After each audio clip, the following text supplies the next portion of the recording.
I'll get it. 79 Whistle Vista, Molly McGee speaking. Hi, Molly, it's Dennis. Oh? It's Dennis Daly. I would have loved to have been on your show years ago, but the best I can do is kind of go back through history and play your shows this year. You understand how that works, don't you? Oh, sure, I realize how those things happen. Okay then, Molly, I better get this program put together. I'll talk to you later. Bye. Goodbye. Who'd you say it was, Molly? Anybody we know? Dennis, decent sort of a chap. Generous and a good neighbor. It was one of the longest-running and best-loved shows in the history of radio.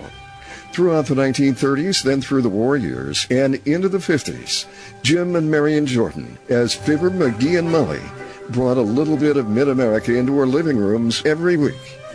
Their radio home at 79 Wistful Vista was visited by an array of zany characters and lovable guests. Their jokes and running gags, including Fibber's famous overpacked hall closet. Dennis Daly looks at the evolution of this historic radio series in a salute to Fibber McGee and Molly. Hi and hello again, everybody. And during this series, we're looking at one of the most successful radio shows of all time. If you have never heard an episode of Fibber McGee and Molly before, you have a real treat. For decades, the show made us laugh, brought us through World War II and much of the Depression, and on into the 50s and 60s. Now sit back and enjoy 2 episodes of Fibber McGee and Molly. So, for the next couple of months, we're going to move forward in time to the 1940s, when Fibber McGee and Molly really hit stride, topped the ratings, and had the best ensemble cast in radio. Now let's go to the fall of 1945, and then after this show, we'll go back to VE Day for a bittersweet program that shows you just how wonderful Fibber McGee and Molly were. Johnson Wax program with Fibber McGee and Molly.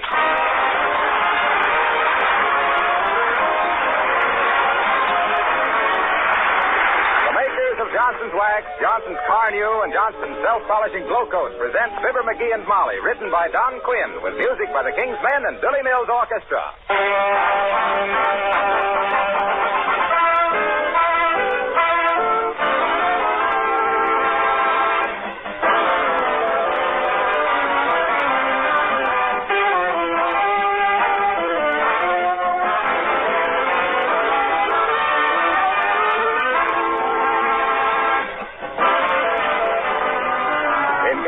Haven't noticed it, the month of September is almost gone. In lots of homes, heating plants have already been in operation. In many others, they soon will be. What happens when the heat comes on? Well, for one thing, there's less moisture in the air, and everything tends to dry out. Also, there's apt to be more dirt in the house. And those are 2 important reasons why good housekeepers make sure every fall that their floors, furniture, woodwork, and leather goods are all protected with a coat of Johnson's Wax. The wax helps to keep wood and leather surfaces from drying out. In this way, it acts as a preservative, a protection for so many things around the house. Your floors, your tabletops, windowsills, Venetian blinds, and your luggage and other leather articles. It makes your daily and weekly house cleaning so much easier because dirt just doesn't cling readily to a Johnson Wax surface. Today, it pays to protect your things with genuine Johnson's Wax, entirely aside from the fact that a regular use of this wax polish adds great beauty to every room in your home.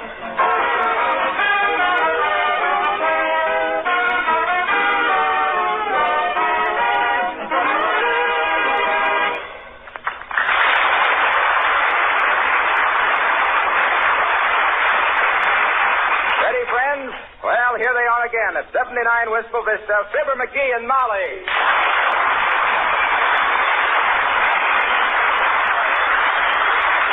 Heavenly days, McGee. Sit down and relax. Oh, dear. Stop your pacing.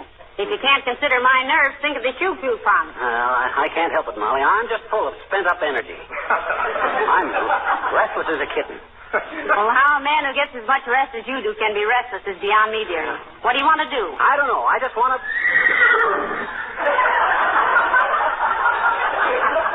What was that? What was what? Listen. Oh, that's that Great Dane that belongs to the people next door. Great Dane? Sounded like a horse to me. I know. They've been feeding him so much horse meat when he's at the moon. Did you know they've taken in a roomer next door? Yes, I've seen her going in and out. Very attractive girl, too. What does she do? She's a procrastinator at a burlesque show downtown. A procrastinator. Yeah. She puts things off. Hey, I wonder if there's any of the gang down at the club. I could lick my weight in cribbage players tonight. McGee. Huh? We have an extra room. Good for us. I guess I'll call the club and see who's hanging around. Maybe we could rent it to some war worker or somebody. You know, rooms are awful scarce in town now. On the other hand, if I could just find one pigeon to play gin rummy with, I'd... Rent what? The back room. Wouldn't be any trouble and might bring in $8 or $10 a week. We can't rent that back room. I got my moose head in there.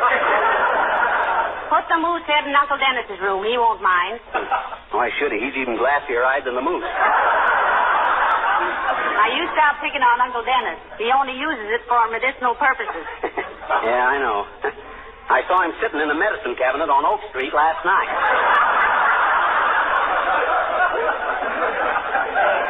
That guy in the white coat must have been the intern. Give me the phone, Molly. I'm going to call the club. Here. Thanks. Hello, operator. Give me the Elks Club at 790. Oh, is that you, Mert? Oh. How's every little thing, Mert? It is, eh? What's that, Mert? You did. Had a nice saddle of mutton and somebody swiped it. Well, I should think you would be, Mert. Would be what, dearie? Saddle sore. What say, Mert? They don't? No, they didn't hear either. Oh, well, probably got a big game going on down at the club and took the receiver off the hook. Well, thanks anyway, Mert. No answer. You know, if there was somebody in that back room, there'd always be somebody here if we wanted to go out at night. Go out where? Oh, to a dinner or movie or something. Oh, let's go to the movies. All right. Say, why don't we stay here and listen to the radio? Bob Hope is on tonight, you know. Oh, I think that guy's a phony. What? You can't tell me he makes that stuff up as he goes along. Say, did you hear him last week kidding Mrs. Roosevelt about traveling so much? Yeah. He was just sore because he had to come home before she did. Boy, did you see that pan of his on the cover of Time magazine? No, was it good? Good. Did you ever see a relief map of the High Sierras? I'll tack a necktie under it and you got hope. I always thought he was a young guy. Oh, no, I don't think so. I read someplace about a golf match he played, and it said he was in the 70s. No. It's pretty gutsy of an old guy like that to go booming around in a bomber. What movie do you want to see? You select one. Okay, let's go to the Palace. What do they got? They got the best candy of any theater lobby in town. Let's go. What do you say? All right, dearie. I'll powder my nose and get my purse. I'll be with you in just a minute. Ah, there goes a good kid. Best wife a man ever had. What was that? Oh, nothing. Yes, sir. If I had it all to do over, I'd marry her again as quick. Even if her old man still thought I was a no-good bum. She's the one that's always... Ah, dear. Hope that ain't Doc Gamble. He's a bigger bore than the big-inch pipeline. Come in. Hi, mister. Oh, hi, sis. Now, whatever your business is, if any, make it snappy if possible, because we're going to the movies if it ain't too crowded. Oh, why don't you go to the Orpheum, mister? Why? They got Frankenstein meets the Wolfman. Oh. Boy, is that a dilly. Willie Toop sat behind me and couldn't even see the picture on account. My hair was standing on end all the time, I bet you. Well, I guess I'm too sophisticated for that stuff, sis. I go for the polite drawing room comedy type of stuff like that there myself. Oh, yeah? Don't give me that, mister. Last Saturday I saw you sit through a Hopalong Cassidy Western 3 times. And when you came out, you were walking bow-legged. Well, that wasn't from watching the picture. I stopped in on my way home from the grocery and was sitting there with a sack of potatoes between my knees. Now, look, sis, we got to be going, so if you don't mind, I would... Hey, you know, I go to the movies all the time, mister. You do? I was the one this app. They had Frankie Sinatra in person.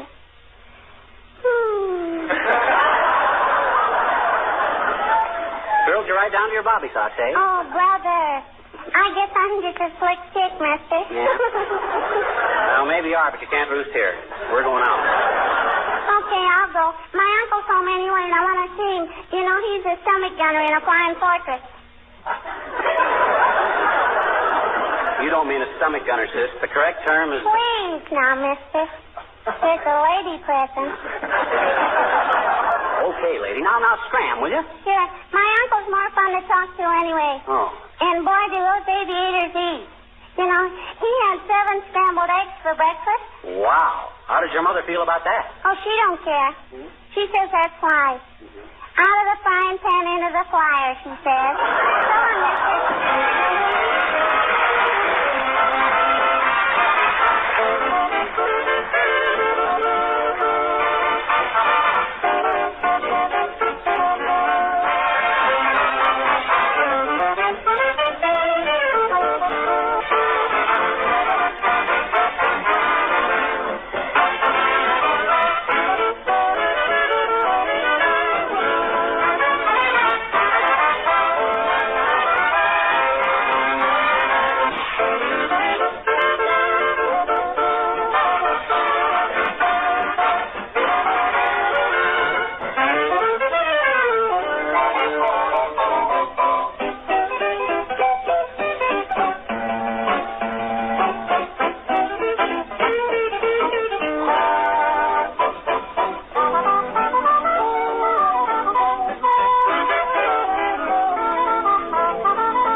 Sis, give me 2 tickets, the main floor. Wait a minute.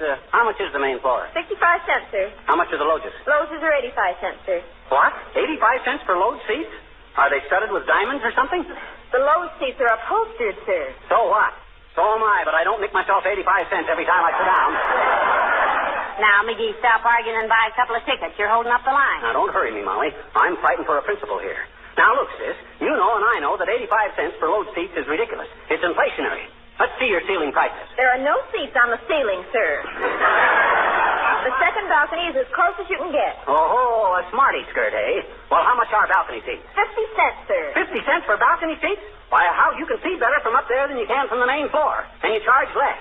Now, that don't make sense, sis. Down here. Oh, dear. Heavenly days, McGee, you're keeping 40 people waiting. So what? I'm fighting for them as much as I am for myself. Hey, I know one of the stage hands here. Let's go see the picture from backstage. Don't be silly. We wouldn't understand a word from behind the screen.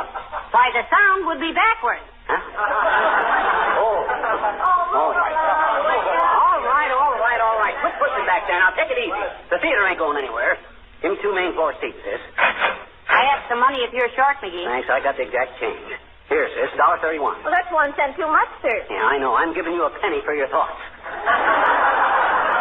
That's the biggest profit you'll ever make. Come on, Mrs. McGee. I don't think you're very nice to that girl, McGee. She didn't do anything. Well, gee whiz. I never like to buy anything unless I dick her a while. Bargain is one of the few luxuries you can buy these days. You lead the way, dearie. My eyes are no good in the dark. Okay, hang on to my coat. Oh, dear, it's as gloomy as a broadcast from Berlin. Here's 2 seats, Molly. Right in there. Oh, I'm sorry, sis. Come on, Molly, maybe farther down. In here, McGee. That's it. Nice timing. The feature's just over. I hope there's a newsreel tonight. Yeah? I always like to see them new battleships sliding down into the water. Always reminds me of my fat Uncle Herman getting into the bathtub. He was one of those guys that... Quiet, dear. You're disturbing people. Oh, let him go.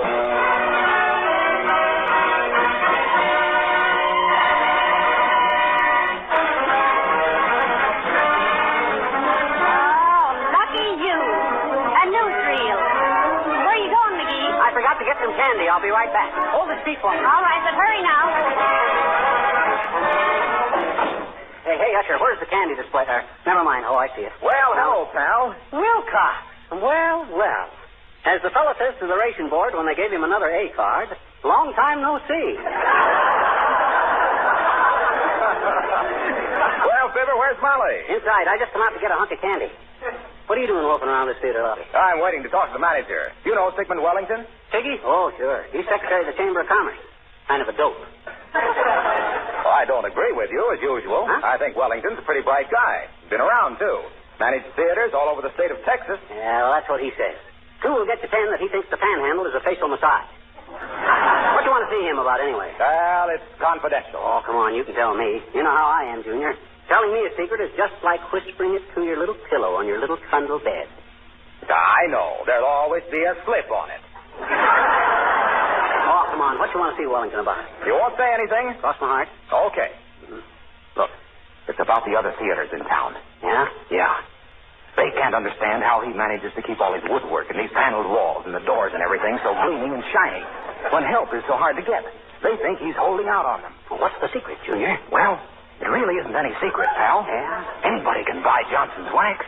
And there's nothing like it to protect and beautify all wood and enamel surfaces. Yeah? And particularly in a theater with thousands of people passing through every day, smudging everything with fingerprints. Oh. Why, Johnson's wax is the answer to a theater manager's prayers. You're not just saying that to try and sell more Johnson's wax.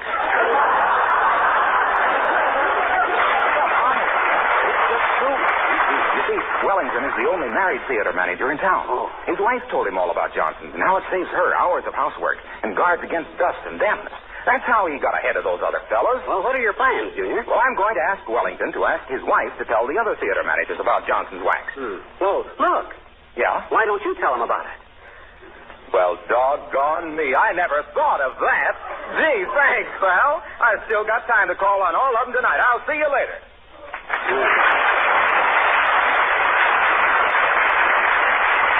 Guy pulled my leg as often as I suspect him of pulling it, I'd be 19 feet tall. Oh, well. Hey, sis, give me a chocolate bar. Oh, what kind, sis? Oh, give me a O. Henry. I'm in a literary mood.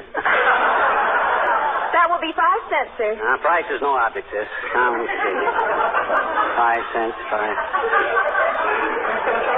Uh-oh. I bought the tickets for the last bit of change I had. Hold the candy a minute, sis. I got to get some dough for my wife. I'll be right back. Well, hello there, McGee. Oh, Doc Gamble. Hi, Doc. What are you doing? Buying some candy to build up your strength so you can pull yourself out of your rocking chair that you've got wedged in on account of getting so pudgy with too much candy? Don't give me that routine, Doc. Hey, where you been all summer? I haven't seen you around. Took my first rest and vacation in 30 years. Went hunting out in Wyoming. Great country, Wyoming. Einstein Hemingway used to go hunting around out there, Bob. You and who? Einstein Hemingway. You know, Ernest Hemingway. Writes movies. Oh, yeah. Kid's got a great future. Yeah. That's what I always told him. Stein, I says, those movies you've been writing are pretty good. I says, that's Farewell to Arms and For Whom the Bell Tolls, but why don't you settle down and write a book? That's what I like about you, McGee. Always inspiring people to do things. Oh, well, shucks. They'll do it sometime, too, and we'll find your body stuffed in a culvert. You got a morbid sense of humor, Doc. How was the hunting out in Wyoming? Great. Never felt better in years. Dropped 15 pounds the first day out. Yeah? What'd you do, lose your knapsack? Hey, Doc, you got a nickel on you? I just discovered I didn't have any change. Sorry, my boy. All I have is some big bills. You're telling me. Well, I'll go back in and get some dough from Molly. Are you going in the theater? No, I just got a phone call. Got to rush across town and tell some darn fool that his daughter, that he thinks is going to be a son, won't be here for another week. Oh. See you later. So long, Doc. Now, let's see. Hey, hold that candy bar for me, will you, sis? I'll be right back as soon as I get a nickel from my wife.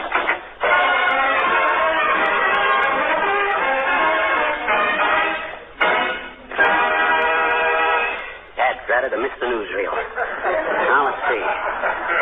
Where was Molly? Hey, hand me your purse, quick. Oh, what the? Oh, my gosh, I'm in the wrong aisle. Oh, purse snatcher. Why don't you go?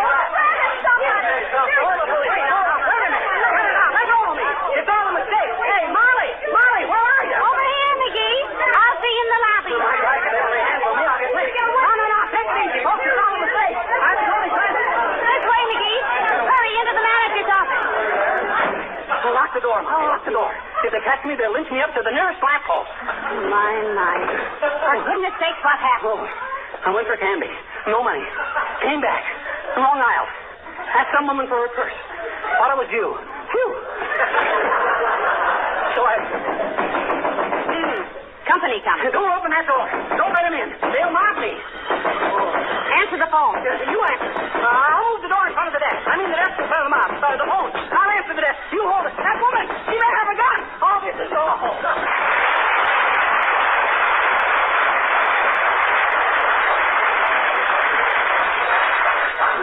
I wish that phone would stop ringing. It makes my nervous. Well, anyway, the crowd seems to have quieted down. Answer it, Molly. Now, tell them they got the wrong number. That wouldn't help. They'd just try again. Palace Theater, Molly McGee speaking. Who? Just a moment. McGee, do you know anybody named Bottlenose Gilroy? Bottlenose Gilroy? Why, sure. He's the stagehand I know that works here. Well, he says you can unlock the door now. The mob is under control and the manager wants to come in. Oh, swell. Tell Bottlenose okay. Hello, Mr. Bottlenose. Thank you very much. We'll open the door. Yes, thank you. Oh, hi, Wellington, old man. Sure, I'm glad to see you. Oh, is everything under control? Yeah. My. Of course, madam, everything is under control. Any theater manager who is unversed in mob psychology is unworthy of his salt, which is an old expression derived from ancient times when salt was an extremely valuable ditty. Oh, I'm sorry I caused such a disturbance in your flicker tent, Wellington, but it was strictly inadvertible. What happened was I mistook some old grab bag for Molly in the dark and asked her for her purse.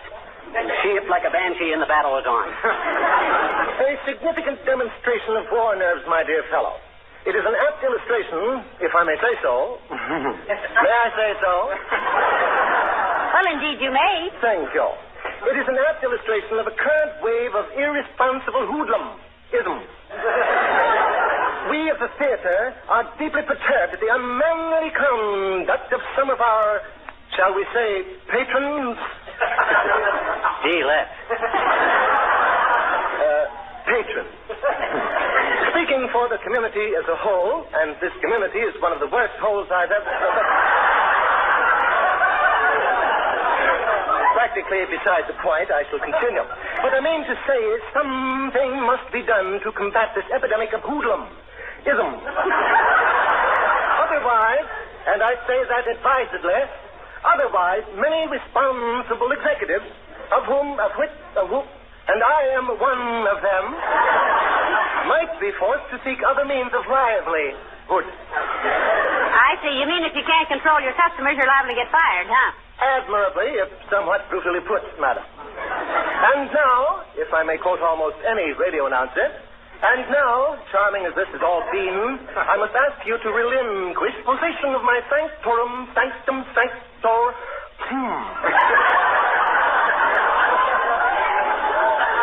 Okay, Bud, okay. Furthermore, we'll let you have your office back. Thanks for the use of the bomb shelter. That's all right. Excuse me very much. A moment. Hello. Yes? Purple umbrella? I shall have to use it. The outfit look for it. Don't mention it, madam. Goodbye. Somebody lose something? Someone is always losing something in the theater, madam. Oh. We find so many lost articles that, as I often say, that is, quite often, at closing time, my office closely resembles the city dump. And now... Okay, we're going, Bud. Thanks for everything, and don't apologize for us being so badly scared in your theater. Just slip us a couple of passes sometime. That'll square it. You're sweet. Good night.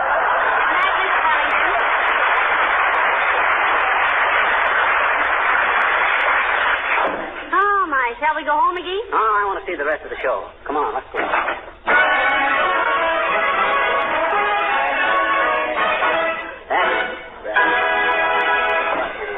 Missed the newsreel again.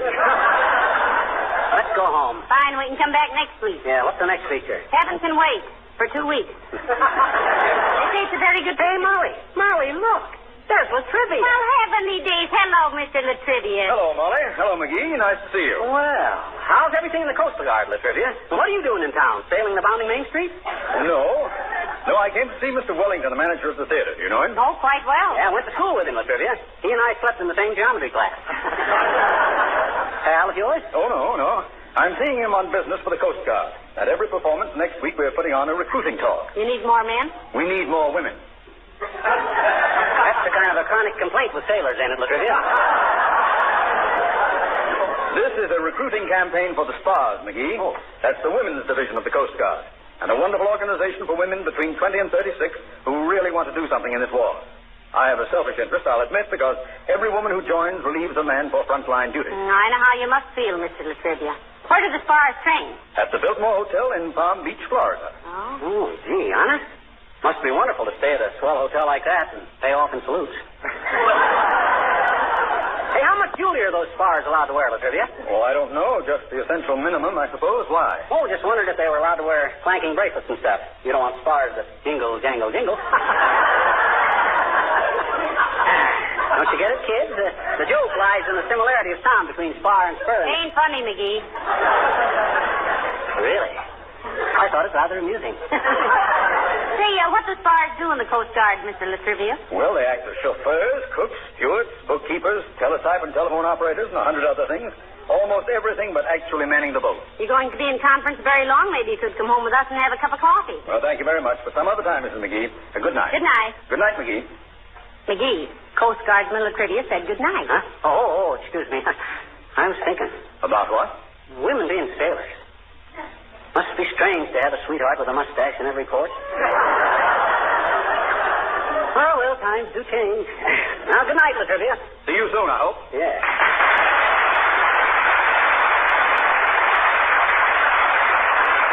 Well, come on, McGee. We've had enough excitement for one evening. Yeah, I guess so. Pardon me, sir. Do you still want this candy bar? Oh. All right, sis. There, I do it that. Give me a nickel, Molly. Sorry, dearie, I can't. Why not? I forgot to tell you, but during the confusion, somebody snatched my purse. Somebody... Oh, sure. If this were a quiz show, I might be asking you this question. What do children and dogs and delivery boys have in common? And if I told you it had something to do with your kitchen floor, I'm sure you'd have the answer right away. Sure, they all track in dirt and rain and snow onto that floor, and you're the little woman who has to clean it up. Of course, if your floor is protected with Johnson's self-polishing glow coat, you just relax and say, oh, what's the difference? Because you know that a damp cloth will wipe up those cracks and that dirt in a jiffy. And the linoleum itself will not be harmed because the glow coat keeps it safe. Yes, it saves in two ways. Saves you work and saves your linoleum. The regular use of glow coat makes linoleum last 6 to 10 times longer. And you know, of course, that Johnson's glow coat is self-polishing. It needs no rubbing or buffing. You simply apply and let dry. Glow coat keeps linoleum colors fresh and bright, and that's a good point, too. Wherever you have linoleum floors, in the kitchen or the bathroom or the front entrance, it will pay you to protect them with Johnson's self-polishing glow coat. Now, ladies and gentlemen, it's nice to be back with you again for another season, and we're very happy to announce that we'll have with us this year that live wire with the deadpan, our old friend and yours, Ransom Sherman. Yes, and we're looking forward to the next 38 weeks. How many, Molly? 38. Only 38 shows to go. My gosh, how the time flies. Good night. Good night, all.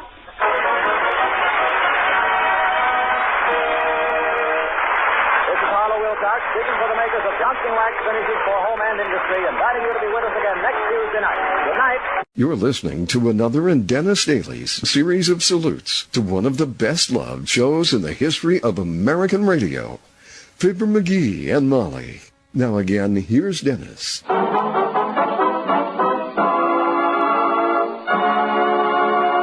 Now, as I mentioned at the beginning, a real treat. The show from May 8th, 45, V.E. Day. I'm not really sure the writer, Don Quinn, knew when V.E. Day was going to be, because the plot of the show centers around something else. But there is indeed a great tribute at the beginning and at the end, and a rallying cry to bring the war to a conclusion. Listen carefully to this show and you'll understand how much Fibber McGee and Molly did to help America win the war. This is Harlow Wilcox. The curtain has fallen on the first act of the greatest drama the world has ever seen, the second and we hope the last World War. Act Two is going on in the Pacific Theater. In expressing our tremendous admiration and gratitude to our fighting forces, we feel that the best support their efforts until complete and final victory by carrying on with our own jobs as best we can. In this case, our job is to bring a few smiles to the home front and do our small bit toward easing the tension and anxiety in the homes of the men who are not here to laugh with us. So tonight, we present the regular Johnson Wax program, as our stars go on the air in a spirit of tribute to the stars in your windows.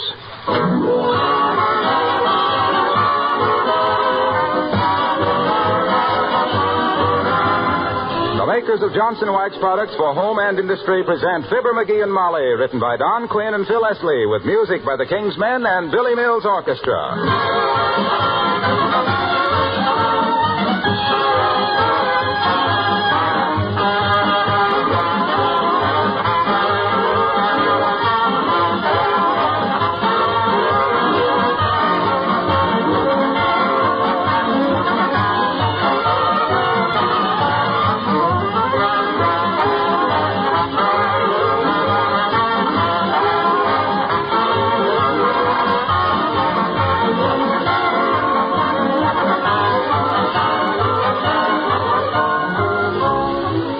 The city of Wistful Vista, having nothing in particular to look backward to, is a very forward-looking community. And with VE Day at hand, the city fathers realized the need for a survey of the housing situation. There wasn't enough money in the treasury for it, but a certain public-spirited citizen has offered to do the job for $50. And here is a certain citizen just getting home from a council meeting as we join Fibber McGee and Molly.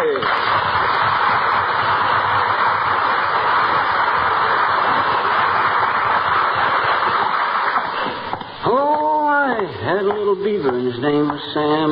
Lost all his teeth, so he couldn't build a And I had a little turtle that we all called Nellie. Had a shell on her back and another on her tummy. Oh, hello, McGee. I thought you were attending the council meeting at the city hall. I was, but when they busted up for lunch, I left. Got me a job, too. Making a survey of the housing situation.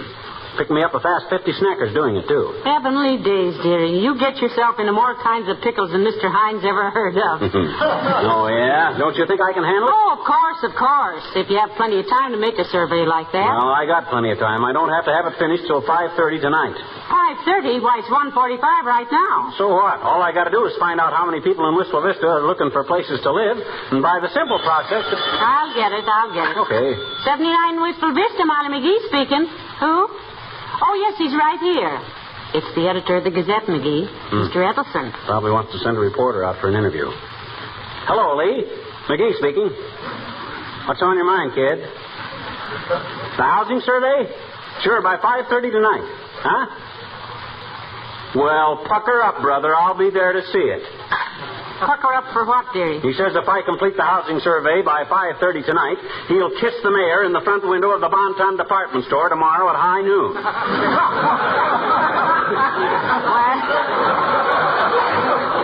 That'll be the first interesting window display the Bonton has had for 5 years. It kills me the way these mugs don't think I know what I'm doing. Now, do you think it's nice to refer to your wife as a mug? Oh, well, I didn't mean you. Well, I'm one of the ones who doesn't think you know what you're doing. You are, huh? Well, you just leave everything to me, baby. I got my ways to do. Hello, Mrs. McGee. Mr. McGee. Oh, hello, Alice. Hi, Alice. Hey, look, lay off the telephone today, will you? I got a big project on, and I might get some important phone calls. Oh, okay, Mr. McGee. If a boy named Pugface Perkins calls, just tell him Alice said no. Said no to what, Alice? It won't matter.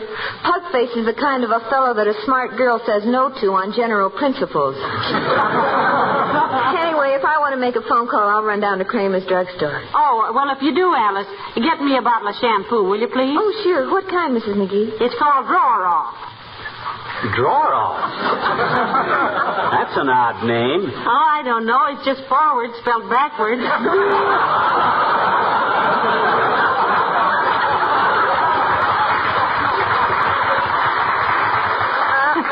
What kind of a project are you working on, Mr. McGee, if it isn't a secret? I'm making a survey of the housing situation for the city, Alice. Creepers, you've got a lot of work to do, haven't you? Yep. I hear it's so hard to get a room in this town, the squirrels are charging 2 bags of peanuts a night for park benches. I got me a system for handling this thing that's so simple. Probably for me. If it's Pugface, the answer is still no.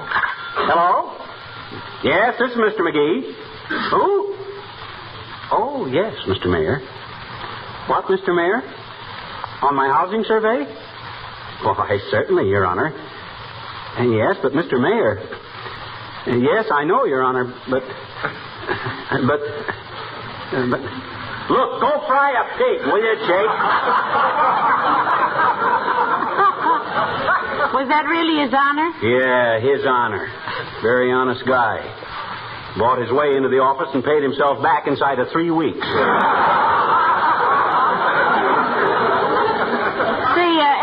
Will VE Day make any difference in your job at the airplane plant? Well, not till the other half of the war is over, Mrs. McGee. You see, I figure it this way. If Europe is morning and Japan is afternoon, VE Day is just the whistle blowing for lunch. You're absolutely right, Alice. It ain't fair to the players to go home after the first game of a doubleheader. Speaking of Holmes, dearie, do you think you'll get to first base with this housing survey by 5:30 tonight? Creepers, he'll have to work awfully fast. Oh, yeah? Well, I guess you've forgotten what a fast thinker I am in emergencies, I guess. Remember the time my car got stalled on the railroad crossing? No, I don't. Oh, what happened, Mr. McGee? I'm glad you asked me that, Alice. I was going to tell you anyway, but this makes it smoother. Well, sir, my car got stalled one night on a railroad crossing. Pitch black night. Couldn't see your face in front of your hands. All of a sudden, I hear the Midnight Express whistling for the crossing. Creaks a flash. I leaps to the ground, tore off my necktie. Why did you tear off your necktie? I got it for Christmas, just waiting for a dark night to get rid of it. Got it with a bottle of drawer-off shampoo.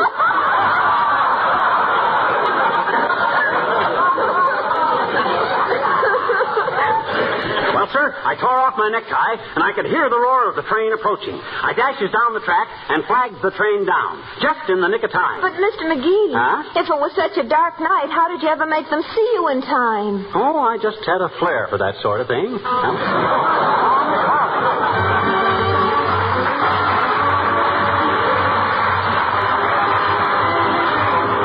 Billy Mills with the orchestra and Tico Tico.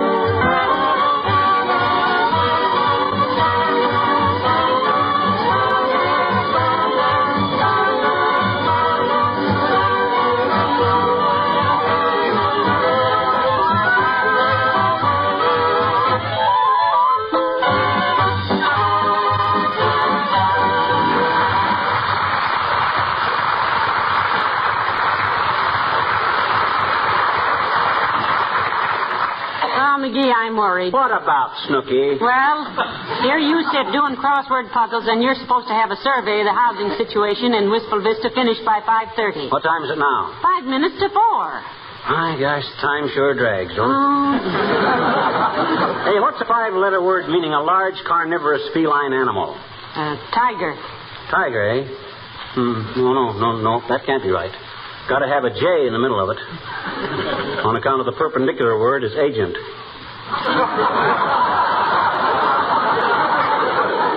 Agent is not spelled with a J. It's A-G-E-N-T. Oh, it can't be. I need the T in agent for the first letter of the capital of Massachusetts. Trenton.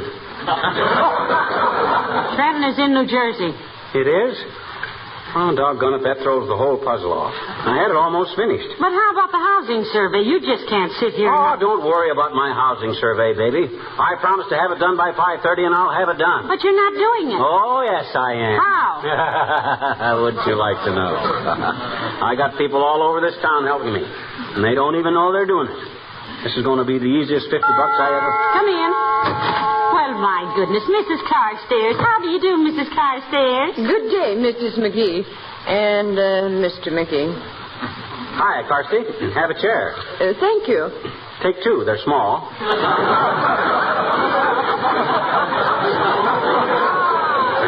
By comparison. Oh, McGee, I don't think Mrs. Carstairs is so large. You know, those mink coats make anybody look lumpy. Well, Mr. McGee must be wearing his minks under his suit. Oh, yeah? Well, if I hadn't fought the Battle of the Bulge any better... Can I brew you a slug of tea, Mrs. Carstairs? Thank you, no, my dear. I just dropped in to tell you that our club, the Wistful Vista Musical Appreciation and Save Our Stately Old Elm Trees Club, is planning a charity play, and we'd like you to be a member of the cast. What? Me act in a stage play? Oh, why, I'd be scared to death, Mrs. Carson. Why, no, you wouldn't. What kind of a play you putting on, Carsty? I thought we would do The Importance of Being Earnest. Oh, yes, by Hemingway. Well, let me know when you start rehearsals, Carsty. I had a lot of stage experience myself in my younger days. Oh, really? I was not aware that you had had any. Experience? Younger days. My gosh, I had a vaudeville act for several years, Carsty. I and a guy by the name of Fred Nittany from Starved Rock, Illinois. Song and dance act. Opened in one with the grass mat, see, for some fast patter, see. Then into an Indian club routine and a challenge buck. Finished full stage with a trampoline and an off to Buffalo waving little American flags.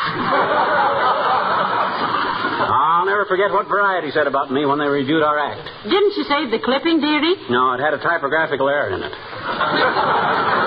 When they told how I roused up the act, they spelled it with an L.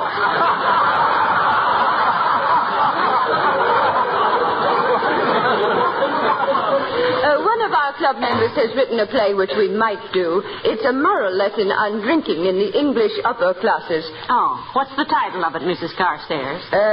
Lady Chatterley's Liver, I believe. Well, do think it over, Mrs. McGee. Good day. Good day, Miss Carstairs. Aye. Great play, that. Boy, what an actress she'll make. Be all right in moving pictures, too. All we'd have to do is photograph her through the white of an egg. Well, personally, I think she's very aristocratic looking. Yeah, I like the way she looks down her nose at me. And with her nose, it's like sighting a squirrel rifle. Well, never mind, Mrs. Carstairs. What are you going to do about that housing survey? Do? Why, nothing. Just wait. Wait for what? For the results. But how on earth are you going to get results just sitting around here? Heavenly days, you've only got till 5:30, and it's almost 4:30 now. Is that all? Oh, I still got time to finish this crossword puzzle. Oh, dear. What's a 10-letter word meaning creature with large horn growing from front of head? How many letters in Harry James? 1, 2, 3, 4, 5, 6, 7, 8, 9, 10. Oh, that's it. Oh, boy. Hello, folks. Hey, you going bowling tonight, pal? Nope, I can't, Junior. I'm working on a little job of work for the city. He's making a housing survey, Mr. Wilcox, he says. Oh, come on. Let's go bowling. You can't finish a housing survey in one day. Oh, I got to. I promised the mayor I'd have it finished by 5:30 tonight. 5:30? Well, it's after 4 now. That's what I keep telling him, Mr. Wilcox, but he just sits there and he smiles at me like an old Egyptian. Like an old Egyptian. Yes. Look, haven't you tackled something a little big for you this time, pal? How can you make a survey of a town this size in an hour and a half? Don't underestimate me, Junior. I got resources you never even dreamed of. Well, the tracks are all closed, so what good are they? What good or what? His racehorses. I didn't say racehorses. I says racehorses. And if I'm smart enough to handle this job without running myself bow-legged, whose business is it? No danger of you running yourself bow-legged, dearie. You're so knock-kneed that when you walk upstairs, it looks like you just won a Charleston contest. That's besides the point. What I mean is I got executive ability. I know how to delegate my work. You suppose the president of U.S. Steel spends his working hours peeking into blast furnaces? Oh, maybe not, but... You suppose Mr. Campbell cooks all that soup himself, personal? It's organization that counts, Junior. All an intelligent executive has got to do is sit back and tabulate results. Well, unless you get busy, McGee, you'll be able to tabulate your results on the fingers of a boxing glove. Besides, Junior, the bowling alley probably won't be open VE Day, you know. Sure it's open. My cousin runs it, Big Frankie Wilcox. And he says he'd keep open on VE Day if he had to close every other day in the year. Why, Mr. Wilcox? Well, Big Frankie says there's a lot of soldiers and sailors in town that need inexpensive recreation, like bowling. He says he'd feel like a rat slamming the door in the faces of those fellows that made this day possible. And some of them on their way to the Pacific to do some more fighting. He says today they can all bowl free. Well, good for Big Frankie. Incidentally, are all your relatives named Big this and that? All but my cousin Albert. He's known as that Big so-and-so. You sure you won't go bowling with me, pal? He's got to keep his promise to the mayor, Mr. Wilcox. I'm sorry, Junior. Just tell Big Frankie I admire his doing business as usual on VE Day. Do the newspapers know how he stands on that? The reporters were talking to him this morning. They're going to. Going to what? Right up his alley. So long, kid.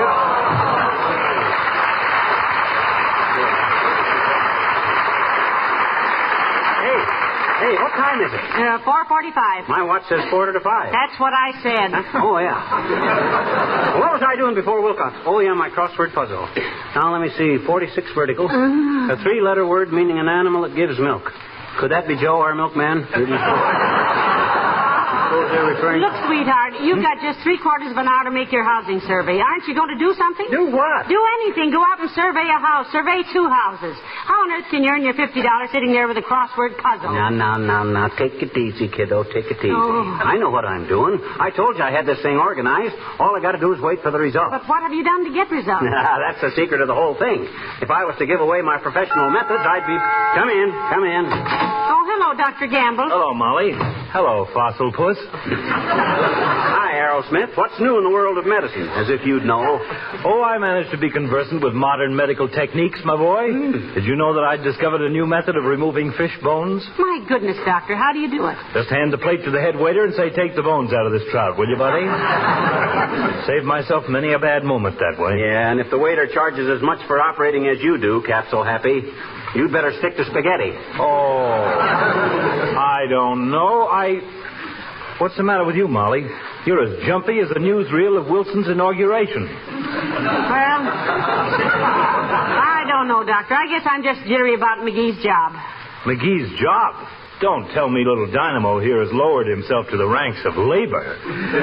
What short-sighted organization was desperate enough to take a chance like that? I'm doing a job for the municipality, Doctor.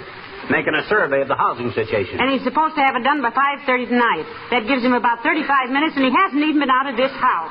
If you expect me to fall on my clean-cut features in surprise, I'm sorry to disappoint you. It's a typical McGee enterprise. But aren't you extending your cervical vertebrae a trifle, droopy?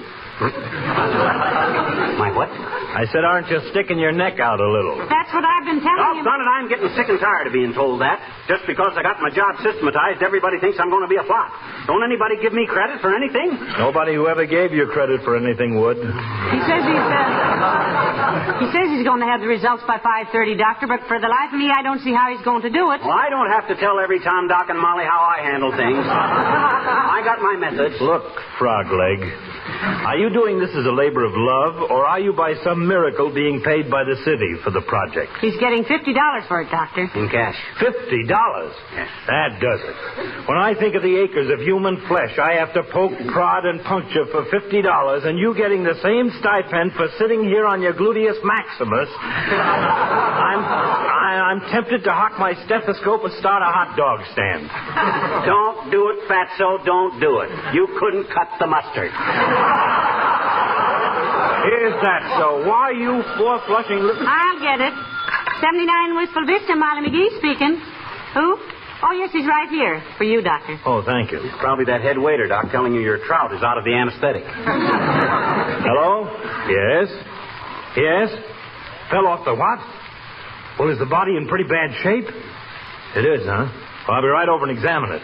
Yes, right away. Sorry, folks, I got to run along. 70 days, Doctor. That sounded serious. It is. The filling station says my car just fell off the greasing rack. See you later. Let me see. 37 horizontal. A 5-letter word meaning... McGee. That's it, McGee. How do you spell it? Oh, for goodness sakes, please. Huh? Please what? It's 18 minutes after 5. Do you realize that? Certainly. You notice how much later it gets dark these days?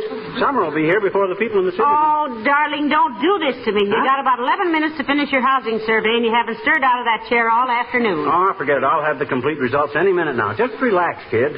41 horizontal. A 3-6-letter word. Oh, I can't stand this. I've got to have somebody to talk to. Oh, Beulah? Beulah? Somebody bawl for Beulah?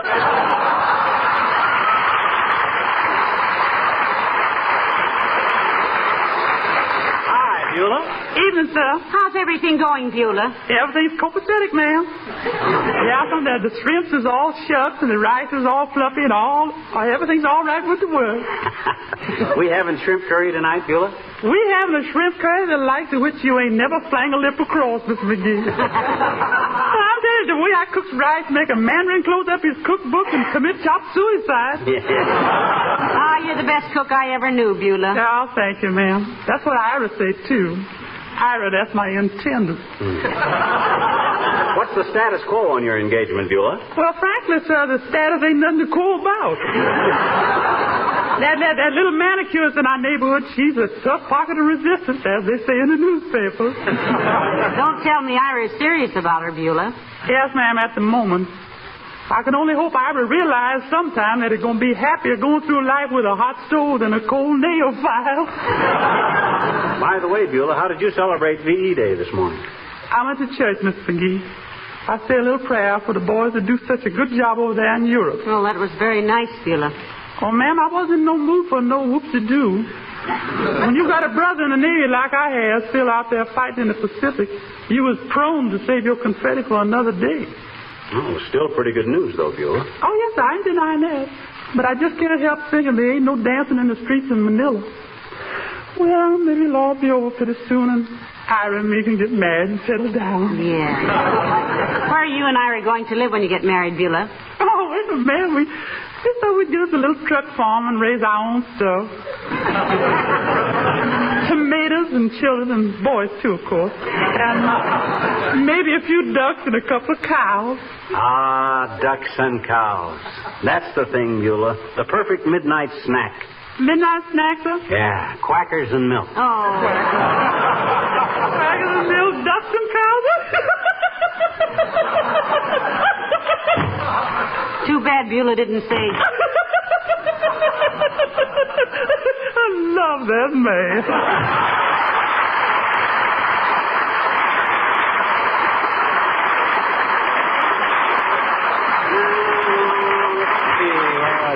Oh, yeah, 29 vertical, a three-letter word meaning... McGee, you just have 3 minutes. 3 minutes for How what? can you sit there and be so calm? Heavenly days, you promised the city you'd have that housing survey done by 5:30, and here it is 5:28, and you... My goodness, what's that? What's what? Listen. Heavenly days is out in front, McGee. Look.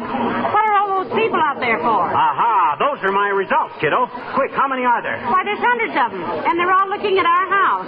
McGee, what's happening? Get a pencil, quick. Help me count them. Check them off as they come up the walk. I see at least 100, 125, 220. More like 325. Swell. Call it 400 in round numbers. Or maybe I ought to... Uh-oh. Hello? Oh, Mr. Mayor? Yeah, it's all finished. Right on time. Yep. You need homes for 405 people. That's correct. Yep, 405.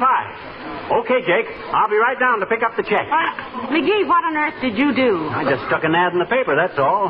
Room for rent, 79 Whistle Vista. Call in person, 5:30. Come on, let's get out the back door and go collect that $50.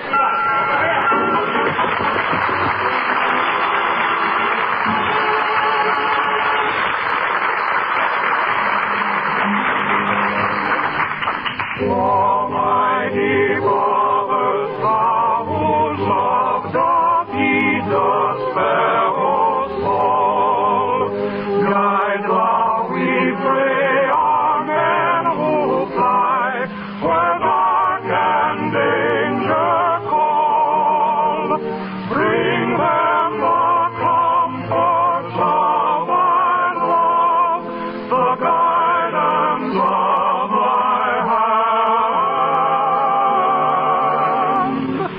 and keep them safe as they fulfill thy own divine command. Ladies and gentlemen, this is one of the days we've been looking forward to for so long. This is one of the days for which men left their wives and children, their jobs and their professions, to put on uniforms and give their days and their lives to end tyranny and aggression, we hope forever. But this is just one of the days. There's another day coming, and may it be soon, when we can celebrate complete victory. But to leave our jobs now and quit when the task is only half finished would be false to the wives and children our fighting men left behind. Perhaps you know that radio programs like this one are recorded and sent to our fighting forces everywhere overseas for their entertainment and to bring them a smile or two from home.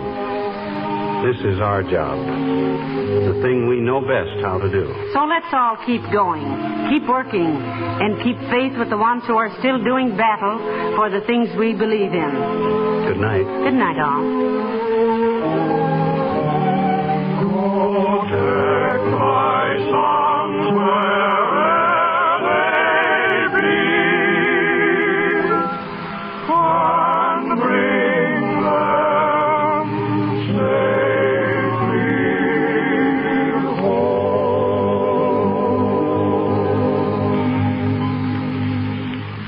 This is the National Broadcasting Company. Really touching, wasn't it? You know, it's interesting. You listen to those great patriotic radio shows during the war, how all of the people in Hollywood got together to help win the war and sell bonds and keep the morale at home. And you compare that to what's in the media today. That's all I'm going to say. Next time around, Dennis will continue his look at what some say was the best series in the history of old-time radio. Fibber McGee and Molly, right here. Good night. Good night, all.